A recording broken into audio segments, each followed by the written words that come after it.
We need help if we're going to stop the Injustice Society. We need to form a new JSA. And you've obviously already started. I remember the first time I ever met Geoff after booking the role. He kind of like pitched the first season to me. He gave me like an episode by episode breakdown.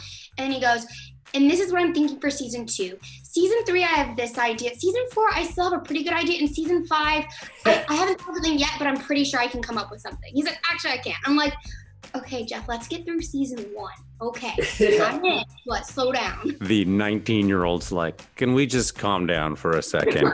I never thought Pop-Tarts, Skittles, and hot fudge would go together, but this is absolutely delicious. I read the script and then I met with Geoff, and he showed me a couple little like simulated action sequences that it was going to be the opening of the show, and it looked incredible. And he sort of gave me the backstory about it was based on his sister, and it was his first comic, and it was such a passion project, and you could feel his heart. He just has a huge heart. We need someone with skills and heroic traits. I always admire those guys. It's like, Mike Judge, where I feel like they found something, when they were younger, like 10 or 12, that they were really into, like comic books.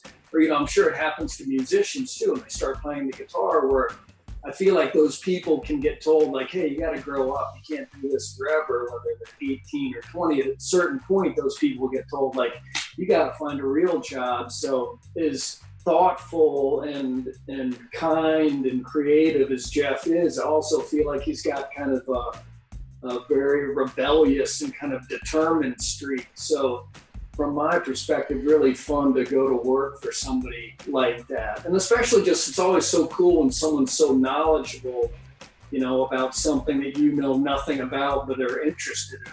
I'd say, like, well, I thought this guy lost his balance. So Geoff would say, he did lose them, but he got them back because he went into a time continuum, and then this happened. You're like, you can't get this guy to say, I don't know.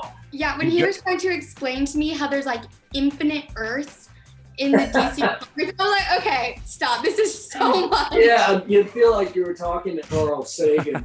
See, he's smarter than you think.